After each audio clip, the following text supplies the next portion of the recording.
Ça va? Ça va, Dieu merci. La question, elle est là.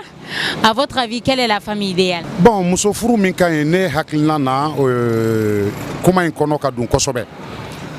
Muso min ka ɲi I n'a fɔ I yɛrɛ ka ɲinini ou bien masaw bɛ min d'i ma ou bien furumuso ɲuman ye muso jumɛn ye wa? Awɔ, furumuso ɲuman ye muso jumɛn ye? Voilà, sisan I ka question ɲana. Furumuso ɲuman ye muso min ye, muso min b'a nakun dɔn furu kɔnɔ. Furu kɔnɔ muso min b'a nakun dɔn. O de la a bɛ fɔ toujours cɛ ko tɛ. N'i y'a mɛn mariage là où nous sommes muso de don. Wallahi n bɛ wele ma da min kɛ n kan bɛ furumuso ɲuman minnu bɛ Mali kɔnɔ tiɲɛ na foli b'u ye tanuni b'u ye n kan bɛ furumuso ɲumanw de ma. Est-ce que tu vois?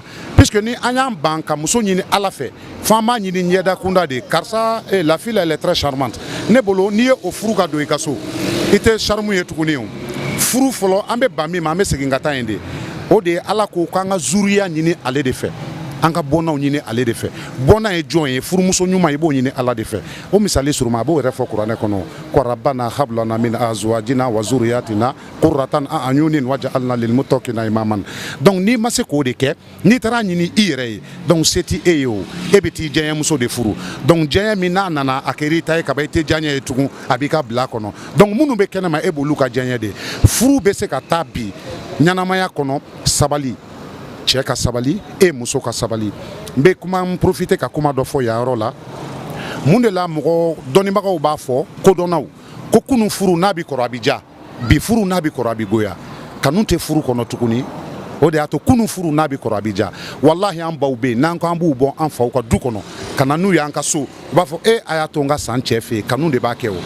Hali n'a ye binging jɔ u tɛ sɔn ka na u b'a fɔ non ne bɛ san cɛ ka so o ye kanu ye mais an ka bi furu kanu t'a kɔnɔ. Donc ni kanu tɛ furu tɛ dɛ ne baden n bɛ wele ma da min kɛ furuɲɔgɔnw ni ɲɔgɔn cɛ u ka sigi ka fɔ très généralement cɛw o temps tɛ anw bolo. Est-ce que tu vois? Mais n'a fɔra sigi ka fɔ muso b'a fɔ hali ni k'i bɛ kuma I cɛ fɛ a tɛ temps di ma non kuma cogo de bɛ cɛ la. Cɛ bɛ don so kɔnɔ ni hakilina min ye fo muso k'a ɲini k'o de dɔn a ɲɛ kumunen de nana a nisɔndiyalen de don surtout précisément ni jagokɛla don ni sugu ma diya I b'a sɔrɔ hakiliba t'a la mais cɛ kodɔnna o kodɔnna n'i y'a dɔn ko Ala de bɛ garizɛ di ni tɔɔrɔ y'i sɔrɔ n'i bɛ don so I ni ɲɛkumu man ka don o tɔɔrɔ I b'a jira Ala subahanahu wa taala de la I bɛ don k'a jira k'a fɔ I nan'i ka denbaya la e bɔra k'a sɔrɔ u bɛ cogo min na I seginna ka n'o sɔrɔ ten o ye Ala tanuba de ye.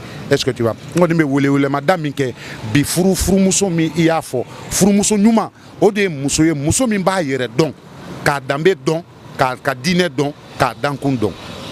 Wallahi ni danbe tɛ muso la diinɛ t'a bolo e n'a man ka jɛ foyi ma ɲanamaya kɔnɔ. An ka furu caman bɛ yen bi a bɛ sa mun de b'a sa? N bɛ min f'i ye bi fantankɛ ni muso e t'a ye a bɛ ka furusa ɲini. I b'a ye setigi musow olu de b'a ɲini kuma bɛɛ ka b'u ka furu la mun de b'o kɛ wari tɛ furu ye hakili de don ni hakili ma mɔ a ka gɛlɛn.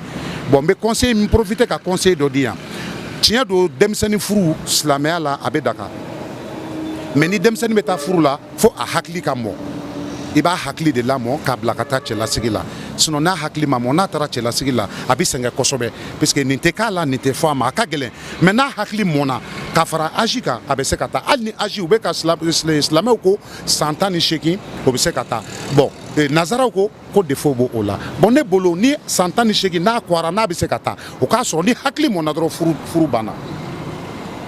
Est-ce que tu vois? Donc an ka bi furu hakili ma mɔ kosɛbɛ puisque cɛ dɔw bɛ furu kɛ fɛn bɛ n bolo mais hakili ma sigi o de la furusa cɛyalen don sinon wallahi ni ma ɲa I ye mɔgɔ min furu saya de kan ka aw fara dɛ an b'a ɲini Ala fɛ an minnu b'a la Ala k'a ɲa ka d'an ma a tɛ minnu fana bolo Ala k'a nɔgɔya u ye an ka denmisɛnninw Ala ka hakili ɲuman d'u ma toujours ne b'o de fɔ maliyɛnw ye kunun an ka kunun lajɛ ne kunun an ɲɛ t'o la mais kunun mɔgɔkɔrɔbaw b'an bolo an bɛ se ka mun de ɲini mɔgɔw ka gɛrɛ mɔgɔkɔrɔbaw la u ka baro kɛ hali n'an ko sisan e ka question dɔ di ne ma ko ne ka ziiri dɔ da sisan ne bɛ se ka n profiter n bɛ ziiri 5 da mais I bɛ taa mɔgɔkɔrɔba dɔ ɲininka a hakili t'a la tuguni soit n'i ko ne ka kuma maɲanbagaya kan I bɛ ne ni maɲanbagaw sigi ne bɛ se k'a datu u la maɲanbagaya c'est que an t'a dɔn n bɛ n'a fɔ cogo mɔgɔ n'a tɛ bange I b'a kalan de dugukolo sanfɛ mais an ka nin laadala ko bɛɛ de tiɲɛna ka bɔ an bolo Ala ye fɛn o fɛn daga an ye an y'o bɛɛ sama ka na haramu yɛrɛ kɔnɔ donc an bɛ dugawu kɛ Mali bɛ yɔrɔ min na sisan ɲɛmɔgɔw wo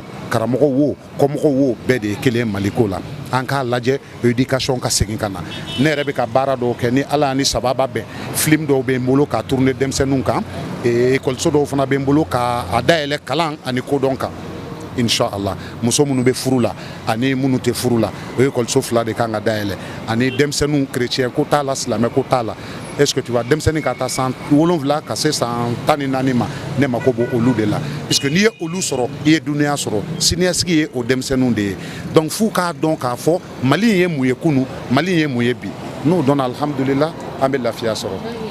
Merci à Dieu. Merci beaucoup. Amen. Amina.